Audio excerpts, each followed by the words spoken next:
Baik. Assalamualaikum warahmatullahi wabarakatuh. Jadi sini saya sebagai moderator dari kelompok 4 akan menjelaskan tentang judicial review pada Mahkamah Agung. Selanjutnya,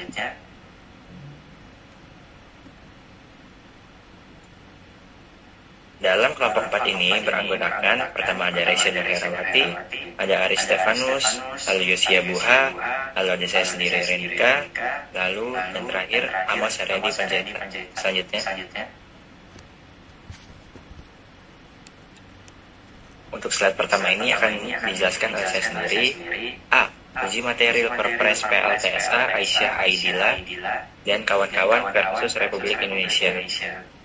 Hak uji material terhadap Peraturan Presiden Nomor 18 Tahun 2016 tentang percepatan pembangunan pembangkit listrik berbasis sampah atau PLTSA di Provinsi DKI Jakarta, Kota Tangerang, Kota Bandung, Kota Semarang, Kota Surakarta, Kota Surabaya, dan Kota Makassar menurut Perpres Nomor 18 Tahun 2016. Selanjutnya, pemohon terdiri dari 21 pihak perorangan, ada warga DKI Jakarta, Bandung, Bali, Sleman, dan Makassar. Lalu termohon ada Presiden Republik Indonesia yang diwakili oleh Menteri Hukum dan HAM, Menteri Lingkungan Hidup dan Kehutanan, Menteri BUMN, dan Jaksa Agung Republik Indonesia. Lalu sini ada badan hukum, terdiri dari WALHI, Perkumpulan YPBB, Indonesian Center for Environmental Law atau ICL, dan Yayasan Gita Pertiwi, KRUH, dan terakhir Yayasan Bali Fokus. Selanjutnya akan dijelaskan oleh rekan saya.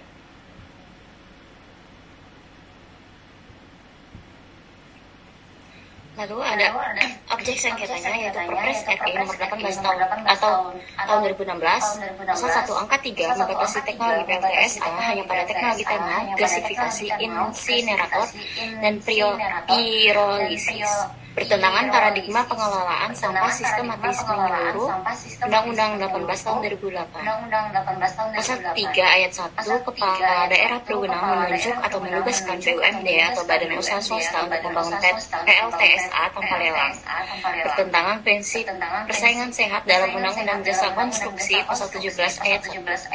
Pasal 6 ayat 2, konstruksi PLTSA dapat dimulai secara paralel bersamaan dengan pengurusan IMB dan izin lingkungan. Bertentangan Pasal 40 ayat 1 Undang-Undang PPLH, izin lingkungan harus mendahului izin usaha atau kegiatan.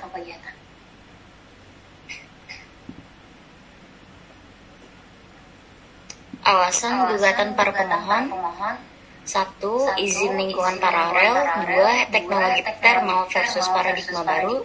3. Risiko kesehatan dan lingkungan. 4. Penunjukan langsung atau tanpa lelang. Yang kelima tidak dapat dilaksanakan. Lalu ada pertimbangan hakim: 1. Legal standing dikabulkan. 2. Bertentangan Undang-Undang PPLH nomor 32 tahun 2009.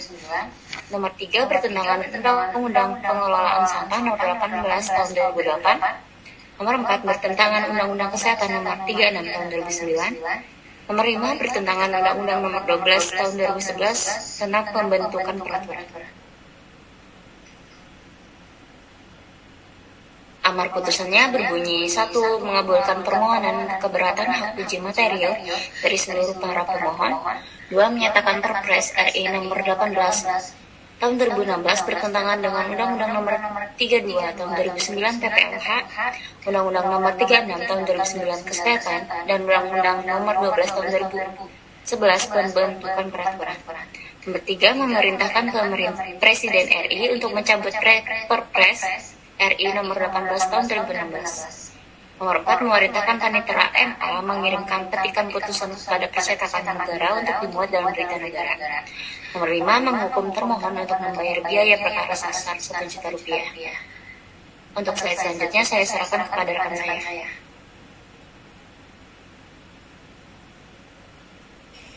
Baik, untuk putusan selanjutnya yaitu uji material Pergub Bali PSP, Adupi dan kawan-kawan versus Gubernur Bali. Putusan ini berkaitan dengan uji material terhadap Peraturan Gubernur Bali Nomor 97 Tahun 2018 tentang pembatasan timbulan sampah plastik sekali pakai. Para pemohon, Adopi dan kawan-kawan, berargumen bahwa larangan tersebut melanggar HAM di bidang ketenaga kerjaan. Sementara majelis hakim menolak permohonan dan justru menegaskan supremasi hak atas lingkungan yang hidup yang bersih dan sehat. Putusan ini mengandung beberapa asas diantaranya, asas kehati-hatian. Berdasarkan prinsip 15 Deklarasi Rio tahun 1992 yang diadopsi dalam UU PPLH berbunyi, where there are threats of serious irreversible damage, lack of full scientific certainty shall not be used as a reason for postponing cost-effective measures to prevent environmental degradation. Putusan ini secara implisit mengafirmasi prinsip ini, meskipun dampak PSP terhadap lingkungan masih diperdebatkan secara ekonomi. Ketidakpastian tersebut tidak menghalangi negara untuk mengambil tindakan pencegahan. Lalu asas berikutnya yaitu asas pencemar membayar. Pelaku usaha PSP yang berkontribusi pada timbulan sampah plastik seharusnya menanggung biaya eksternalitas lingkungan. Pergub Bali nomor 97 tahun 2018 secara tidak langsung menginternalisasi prinsip ini dengan membebankan tanggung jawab pada sisi produksi dan distribusi. Dan dari putusan ini ada beberapa putusan yang relevan seperti Pasal 2, Asas-asas perlindungan dan pengelolaan lingkungan hidup, Pasal 65 ayat 1, Hak atas lingkungan hidup yang baik dan sehat, Pasal 67, Kewajiban menjaga lingkungan hidup, Pasal 13, Instrumen pencegahan pencemaran. Jadi kesimpulan dari kasus ini ialah bahwa putusan Adopi dan kawan-kawan melawan Gubernur Bali adalah langkah maju yang berani dalam membangun jurisprudensi lingkungan hidup Indonesia.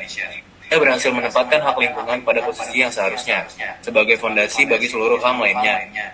Namun demikian, kualitas argumentasi hukumnya masih perlu diperkuat dengan metodologi balancing yang lebih sistematis dan perspektif keadilan sosial yang lebih komprehensif, agar perlindungan lingkungan tidak hanya kuat secara normatif, tetapi juga adil secara substantif bagi seluruh lapisan masyarakat. Lalu putusan yang selanjutnya yaitu uji material Perda RT RW Riau, Jikalahari dan Walhi versus Gubernur Riau dan DPRD Riau. Inti gugatan, pada 12 Agustus 2019, dilakukan uji material terhadap Perda Riau nomor 10 tahun 2018 karena dinilai bertentangan dengan 7 regulasi nasional terkait penataan ruang, kehutanan, dan ekosistem gambut. Alasan hukumnya, Perda tersebut dianggap membatasi akses masyarakat terhadap hutan, melanggar ketentuan minimal 30% kawasan hidrologis gambut, serta menghambat kepentingan publik dalam pemanfaatan lahan. Hasil putusan yang didapatkan yaitu Mahkamah Agung mengabulkan permohonan tersebut dan menyatakan sejumlah pasal dalam Perda nomor 10 tahun 2018 tidak memiliki kekuatan hukum yang mengikat. Selanjutnya akan dilanjutkan oleh rekan saya. Oke, saya lanjut. Tanggapan para ahli. Yang pertama itu pelanggaran hukum. Mahkamah Agung menyatakan sejumlah pasal dalam Perda Riau 10/2018 cacat hukum karena bertentangan dengan peraturan yang lebih tinggi. Yang kedua itu ketidakadilan akses. Perda tersebut dinilai menguntungkan korporasi sekaligus membatasi hak masyarakat dalam mengelola hutan dan lahan. Yang ketiga itu kelalaian pemerintah. Gubernur dan DPRD Riau dianggap lamban dan enggan mengeksekusi putusan Mahkamah Agung yang berdampak pada berlanjutnya deforestasi dan korupsi di sektor kehutanan pada tahun 2019 sampai dengan 2025. Yang keempat itu resiko lingkungan. Pengabdian putusan ini memperburuk kerusakan ekosistem gambut dan memicu kekarhutiah akibat ketidakadaan audit kepatuhan terhadap perusahaan di kawasan rentan. Next. D. Uji material Peraturan Pemerintah Nomor 104/2015 Walhi dan Perhimpunan Bantuan Hukum Kalimantan versus Republik Indonesia.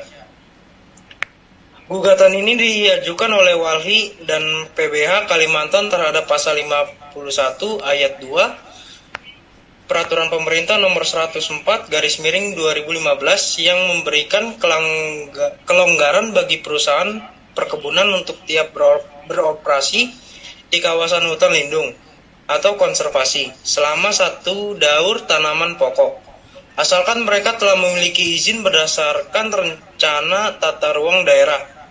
Para pemohon berargumen bahwa aturan ini merupakan bentuk legalisasi pelanggaran karena hutan lindung seharusnya bebas dari aktivitas perkebunan, sehingga keberadaan pasal tersebut dinilai merusak ekosistem dan bertentangan dengan Undang-Undang Kehutanan serta Undang-Undang Penataan Ruang.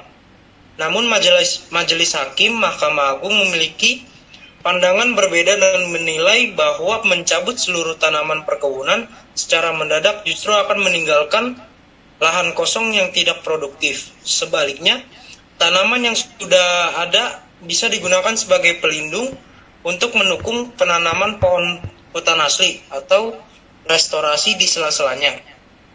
Next.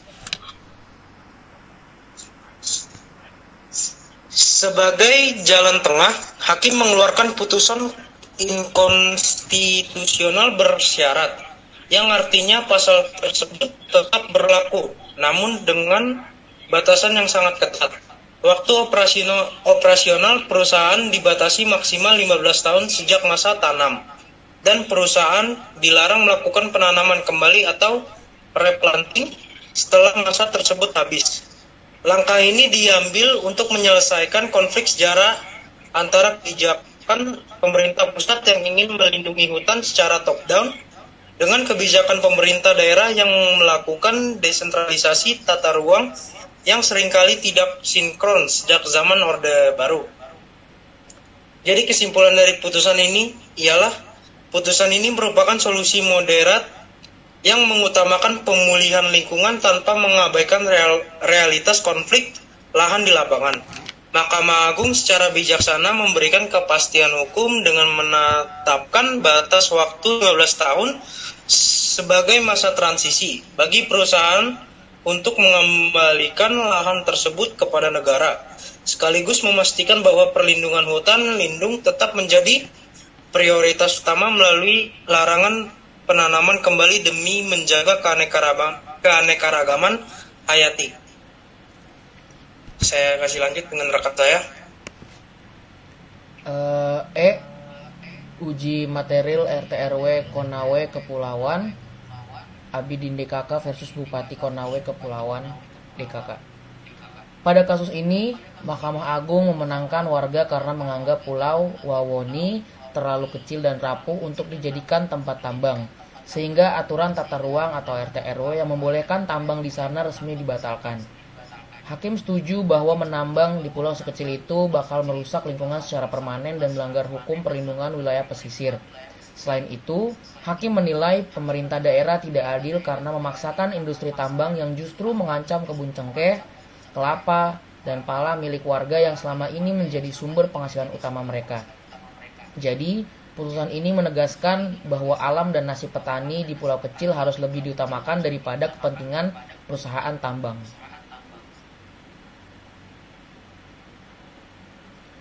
Mahkamah Agung mengabulkan seluruh permohonan dengan pertimbangan hukum sebagai berikut. Status pulau kecil. Mahkamah Agung menegaskan bahwa Pulau Wawoni adalah pulau kecil yang membutuhkan perlindungan khusus. Segala aktivitas yang berpotensi merusak ekosistem di dalamnya harus dilarang. Hierarki dan keselarasan hukum.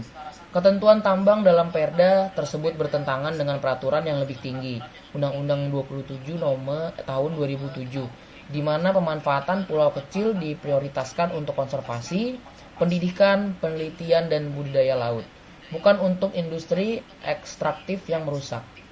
Perlindungan masyarakat lokal. Instrumen tata ruang atau RT/RW wajib mempertimbangkan kondisi sosial. Pengalihan fungsi lahan menjadi wilayah tambang dinilai mengancam ruang hidup petani dan perkebunan di Wawoni. Kesimpulan, supremasi perlindungan lingkungan. Mahkamah Agung secara konsisten membatalkan peraturan Perpres, Perda maupun PP yang terbukti mengancam ekosistem, seperti pada kasus pembatalan teknologi PLTSA yang polutif di Jakarta DKK, seperti pembatalan izin tambang di Pulau Wawoni yang dinilai merusak pulau kecil. Kesehatan masyarakat versus ekonomi. Dalam kasus sampah plastik di Bali, hakim dengan tegas memenangkan hak warga atas lingkungan yang bersih dan sehat dibandingkan kepentingan ekonomi para pengusaha plastik. Koreksi atas tata ruang yang berpihak pada korporasi.